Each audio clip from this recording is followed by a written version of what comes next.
This, this presentation is about the technology and the trend of the technology in distribution, in warehousing, and in vending ice cream. Is one of the very few technology that has been designed and made for our industry. The guys from the IntegraSys, the founders, they used to work for Haagen-Dazs. And they built a system for Haagen-Dazs, and very soon after that, I guess the Haagen-Dazs was not a good, friendly place for them to work. They moved and started having their own businesses. Over the years, they helped us at Yummy Ice Cream and customize lots of product and softwares for us. And anywhere I go, any of my friends that I visit, I always tell them that they can try IntegraSys. This is not about pushing their product.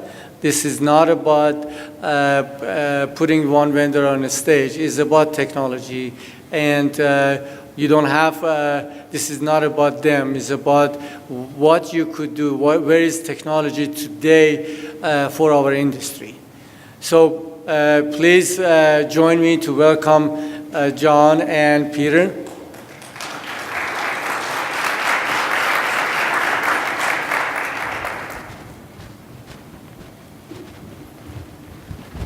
Thank you, guys. Thank you, Haas. Trying to figure out, are we a Stacy or a zombie? I'm not sure yet.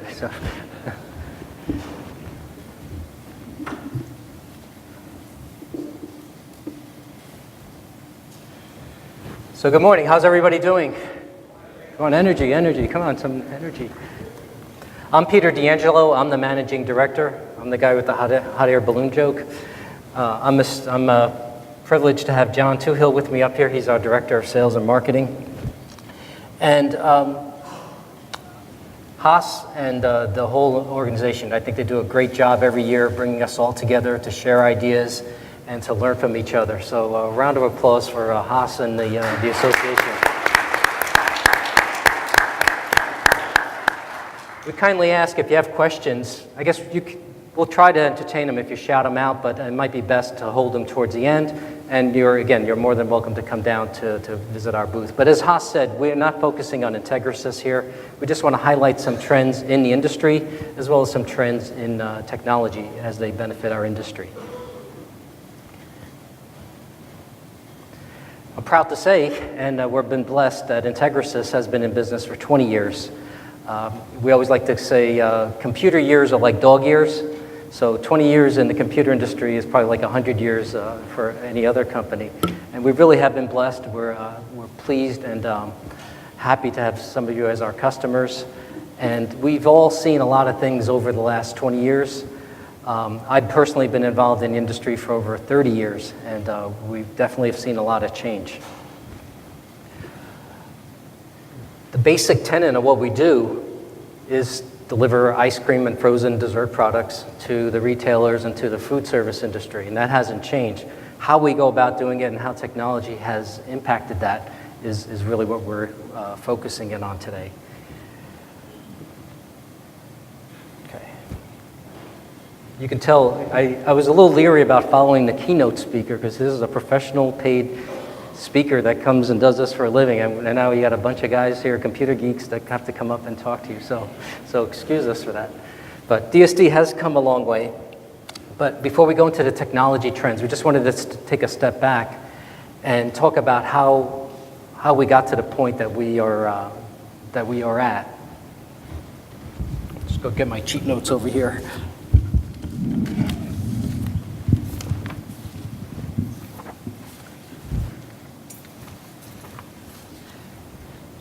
John is going to take us through a recent survey that was taken from executives from around the world that are involved in direct store delivery.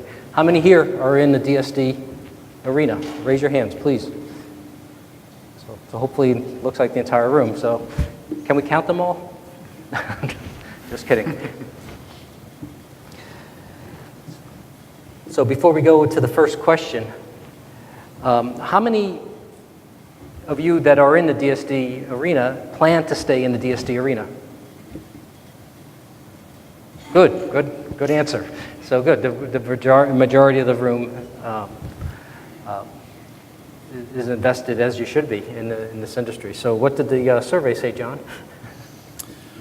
Well, first of all, what we wanted to do is simply just tell you why the trends that have happened in the particular DSD industry. What we wanted to do first is focus on who actually took this survey. So a lot of it was key decision makers at over 350 DSD companies. I've got a lot of little kids at home, as some of you might know, and a lot of them are always asking why. And usually I just said because I said so. But here today we wanted to give you a little bit more about why we see the trends, particularly in DSD today. So the first question that Peter asked was, of all the global companies surveyed, there was an agreement among the board that DSD was a key part of their strategy moving forward. And over 6 in 10 said that DSD was going to be a part of their strategy. And their strategy was going to focus on, as probably not to a surprise as many of the room, increasing productivity, reducing operating costs, and of course, increasing revenue. Big surprise there, right? So, and again, technology plays a big part of helping you to achieve some of those goals. So, of all the people here in the room, again, a lot of you have been in business for a long time. How many of you would say that the business model has gotten more complicated or less complicated? How many say more complicated? Less complicated? None, right? So 63% of the survey said that business is becoming more complicated. Can I have a show of hands of how many people think that's too low? You know, I think that that's probably too low, that business is becoming more complicated. Because business is more complicated, companies need to be more strategic and proactive in how they approach the market. And some of the biggest reasons for why it's become more complicated is increasing competition, finding and retaining good employees, as our speaker told us about today, and dealing with the retailers. You forgot to mention jocularity. Yeah. The next question, and this is more open-ended, what do you guys think is your biggest challenge right now in the industry? Anyone want to venture? Shout out some answers. Mark? No? Nobody? You have no challenges in your industry today? The computer guys? Yeah. Maintenance? Equipment maintenance? Truck fleet maintenance? Margin, yes.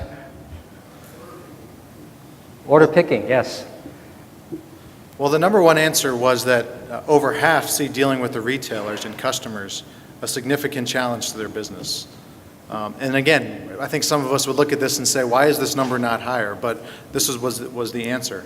And again, this is a global survey. So some of the main drivers of the conflict with retailers seem to be the fact that costs are rising and already tight margins are being squeezed even more. And the second is, in addition, retailers want their suppliers to carry an even wider range of products. Now the questions get a little bit more challenging, a little bit more tougher. How many of you feel that your salespeople have the right tools to do their jobs? Wow. Good, thanks, yummy. No one, okay, over here, Berliner. So the majority of companies, like the show of hands here today, think that their sales reps don't have the right tools to do the jobs today. But there's clearly a trend to give the sales folks up-to-date and live sales information in the field. So that's a clear trend that we've seen in the industry, and especially from this survey. And the final million-dollar question, how many of you are confident that your systems will take you into the future? Okay, good smattering. So the answer is also that less than half are confident that they can continue doing things the way that they've been doing, and that the systems that they have in place today, both technology and also business systems, will continue to serve them into the future. So we can all take a deep breath now that we've set the stage. And the good news is that there are technology solutions out there that can help and have answered many of these questions that are up here. So we're going to hear more about what these actual technology trends are.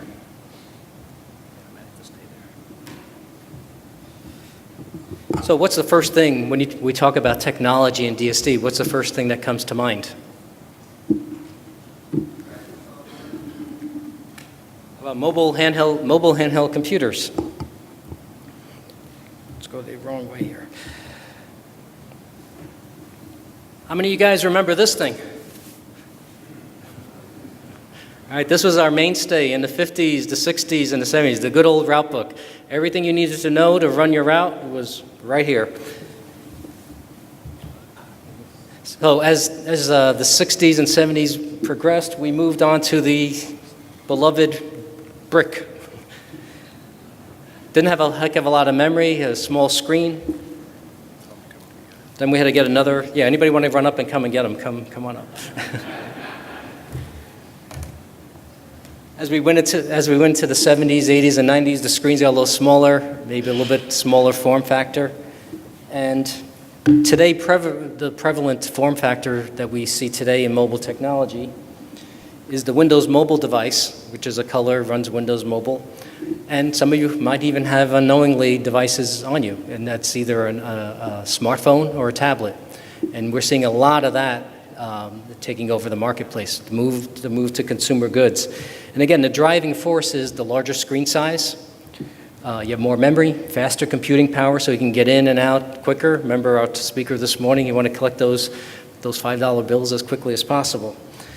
The newer units come with radios, which give you more communication options. Remember the old days? I remember walking into a route room, and there was racks and racks of cradles where the guys would have to come in, dock their handhelds at night, let them sleep, recharge, and then take them out in the morning. We don't do that anymore. Now it's all through wireless communications over the internet, Ethernet, Wi-Fi, and also scanning. Okay, the older units didn't have the scanning capability, so everything was key punch, and people had to key in numbers. Now you can scan those items.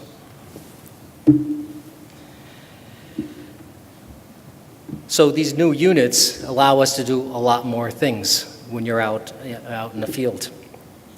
Again, the consumer product items are lower cost. We've talked about the real estate, screen real estate. They now allow you to do some asset tracking, track what freezers and other equipment you have at the store location. We have GPS tracking, which maybe your drivers may not like so much, but it allows you to know where your units are. Are they following the most efficient routing scenario to get to their stops? We've actually had some GPS units aid us in finding lost or stolen trucks because the handheld was in the truck. They were able to retrieve the truck. So some side benefits of the GPS technology. We talked about the scanning. Also, because the consumer units are running mainstay operating systems like the Apple iOS or Windows Mobile, you can load other things on that device, your planograms, your POS information. And again, because they have that radio, gives you live feeds from headquarters to get up-to-date sales, up-to-date inventory, AR, collections information. And another realm that's opening up for us now is credit card and debit card processing. So that was the number one trend. The second trend that we're seeing in our industry is this thing called the cloud. How many know what the cloud is? A lot of storm clouds. Todd Michaels back there is our cloud pioneer. What it is in essence is moving all your servers, all your heavy-duty computing power, and putting it at a data center.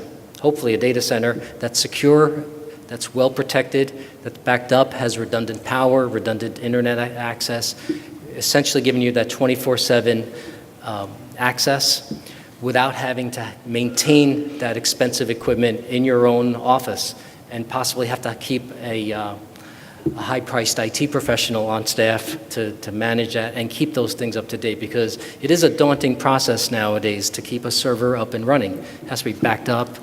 Malware is all over the place. We've had, unfortunately, some of our customers were hit with malware. So you have to keep your virus protection up to date. You have to keep all your Windows up to date, all the updates that Microsoft likes to send to us on Tuesdays mornings. All that has to be kept up to date. So by moving all that burden to the cloud, allows you to focus on what you do, what you need to do. Sell ice cream and frozen dessert products and get out there and sell, rather than being your own IT company and trying to maintain those servers. Just by it being off-site is a backup, because if something happens to your office, if your power goes out or your internet goes out, your remote offices, your remote people can still access that information until you're back up and running. So the only downside, formerly one of the downsides to cloud computing was the cost. And we've seen the cost steadily decrease as more and more people are adopting this type of a solution. So the only other downside is you need to have a solid internet connection at your offices, because that's the last mile. And if that last link is faulty, then you're in trouble there. So if with the costs coming down, if you have solid internet connection at your office, which I think is becoming the norm throughout the country, certain parts of the country seem to have more and better, more reliable, faster internet speeds than others, but I think the whole country is catching up. So number 2 on our list, cloud computing.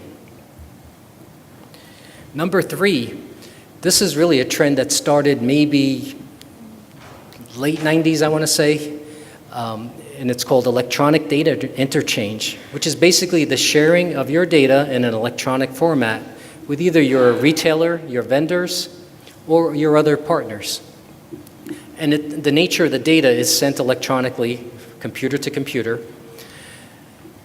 through a preset format. So it might be a proprietary format, or might be one of the industry standards. We like to call them alphabet soup. We have the 820s, the 810s, the 710s, all these EDI transactions. But what they essentially do is allow you to send information back and forth. I remember late 90s, we got a call from 7-Eleven. And they said, hey, can we send you guys our orders electronically so that we don't have to call them in and people don't have to be keying them in over the phone? We said, sure. They gave us a file format, and that was basically our first EDI transaction set that we worked out with 7-Eleven. Now we've come a long way. As you can see, a multitude of retailers, and we have school systems that are sending in their orders electronically, food service accounts, all sending in their orders electronically. Saves you time. You're not keying it in. It's more accurate, and it's more timely.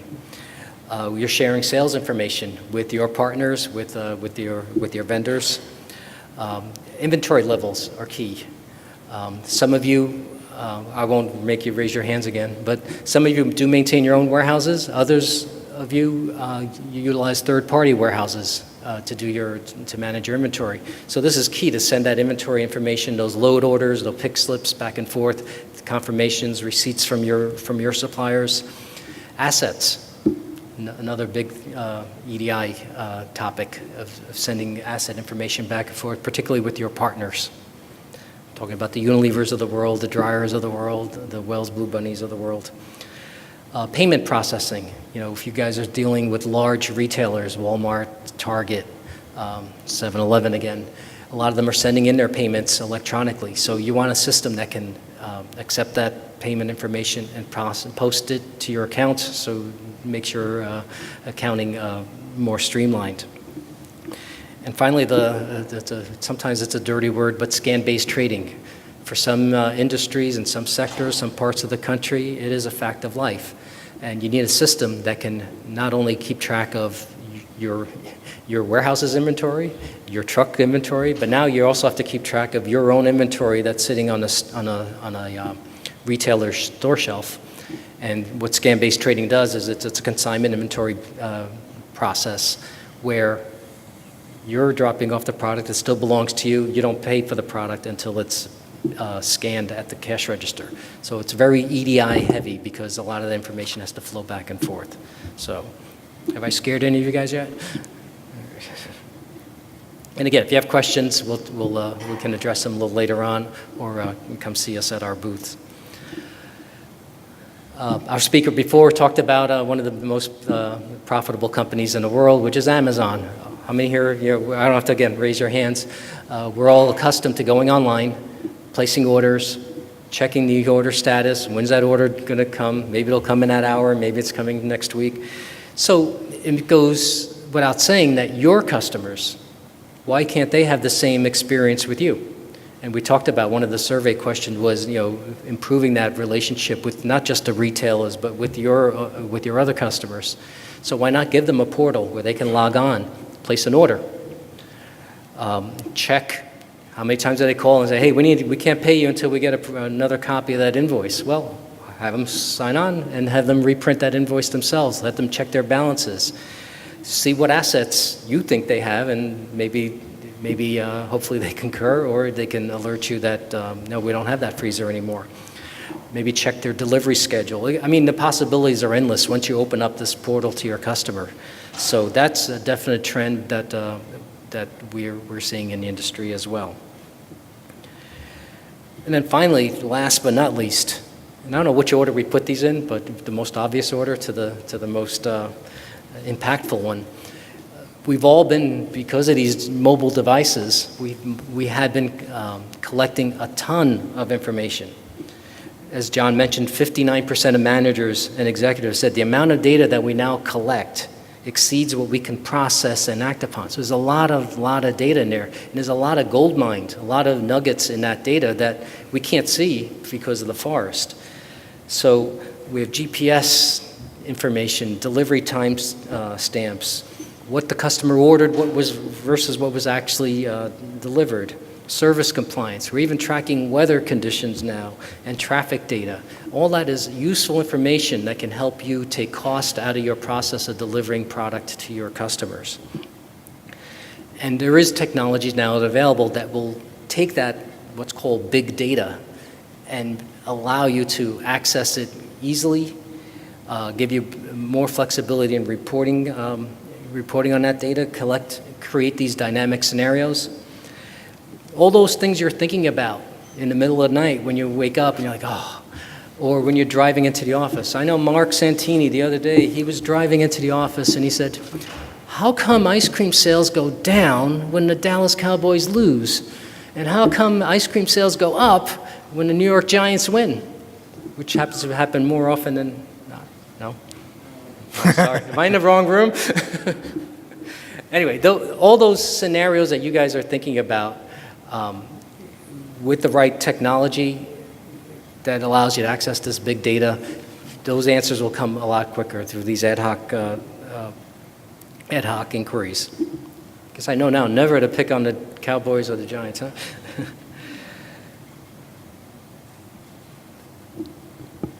Just checking here, make sure I got all. So a lot of these tools are graphical. We have some samples there that, again, pictures a lot of times speak louder than words, and seeing the data graphically represented sometimes allows you to identify, spot trends, spot things or issues that you may not have noticed before, and then it'll easily allow you to drill into that data. So this is a big deal.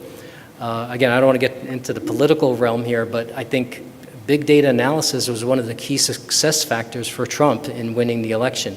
He utilized a company in the UK that helped him to look at the big data and focus where he needed to focus in order to win those electoral votes. And it worked for him, so hopefully it can work for all you folks as well.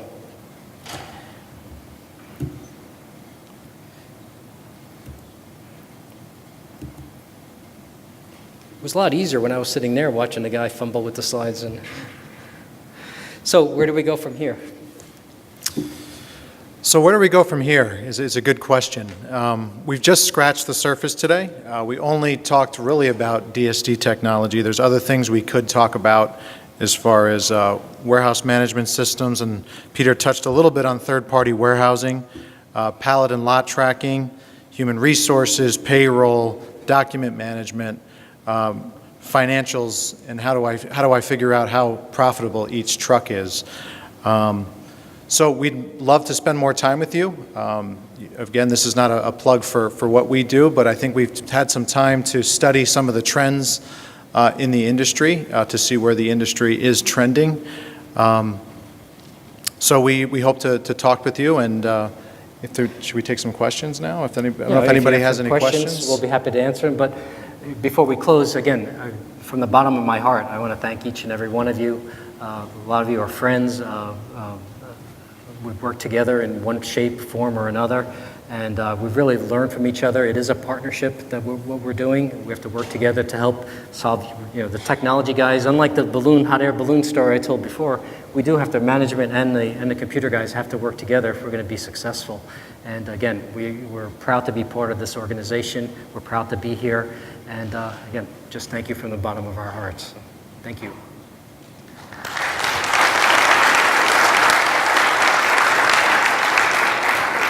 Now, if you have any questions, we'll be happy. Otherwise, take a break now and head down to the exhibition. Guy, you don't have any questions? Yeah, I saw your wheels. The wheels are turning there, Guy. I think Chris wanted to say something before his spa appointment. Guys, this is a unique opportunity to ask your questions now. When this meeting is over, you're going to be able to catch up with them, but you got them right here, right in front of you. If you got something to say, over there, sir. Mr. Cappuccino.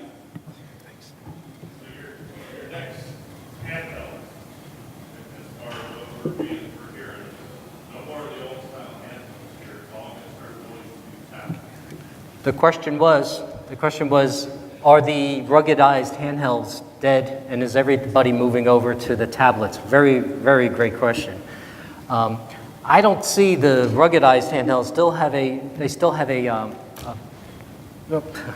the ruggedized handhelds still have a part in our industry, and I think they're going to be around for a while because the nature of what we're doing. We are in a harsh environment.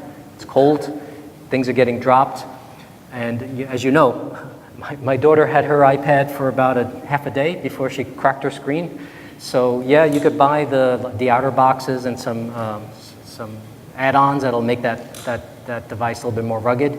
But the fact of the matter is, I think there's always going to be a place in your shop for the ruggedized.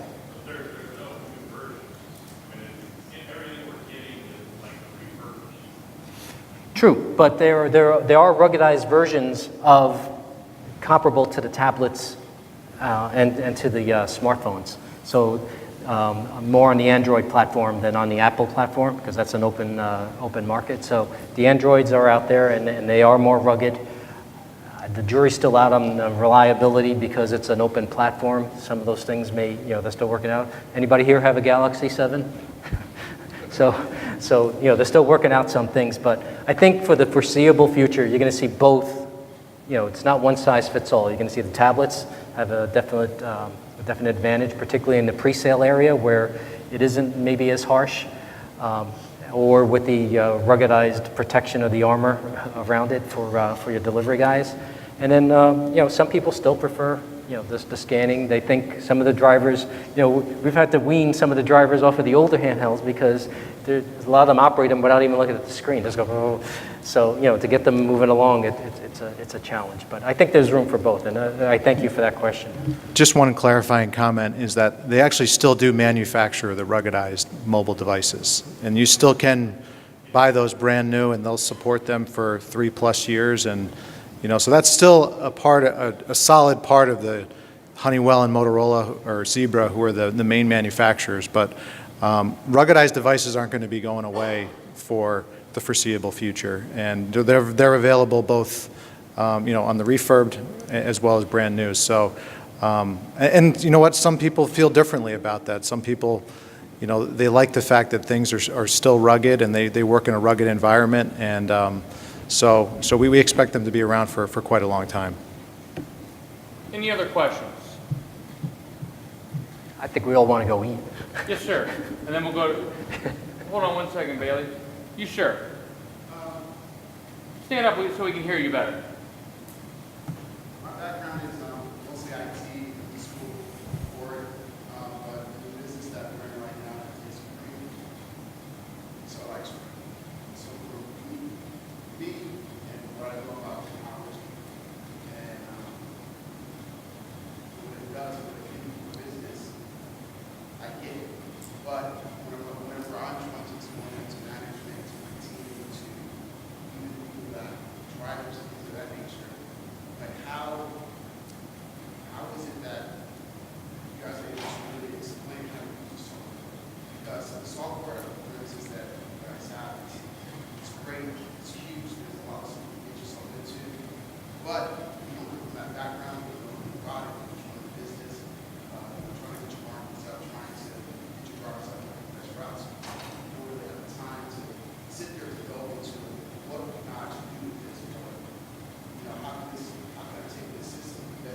Excellent question. Did everyone hear it? Can you repeat it again? This is a lifelong challenge. It's a constant challenge. As the technology gets more complicated, it's almost counterintuitive. How do you make something that's so complex easy to use and easy accessible and get the value out of it?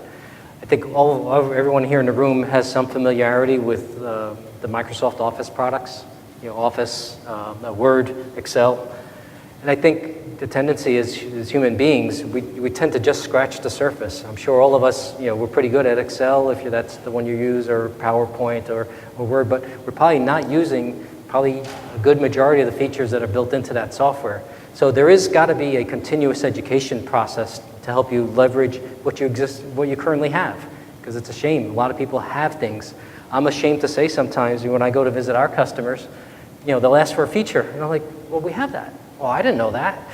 And, shame on us, because we have to do a better job as software providers, as solution providers, to explain those features to our customers, like you said, in a way that's clear to them, where they can see the value, where they can apply what you've just explained to them and help them become more productive or take cost out of the system.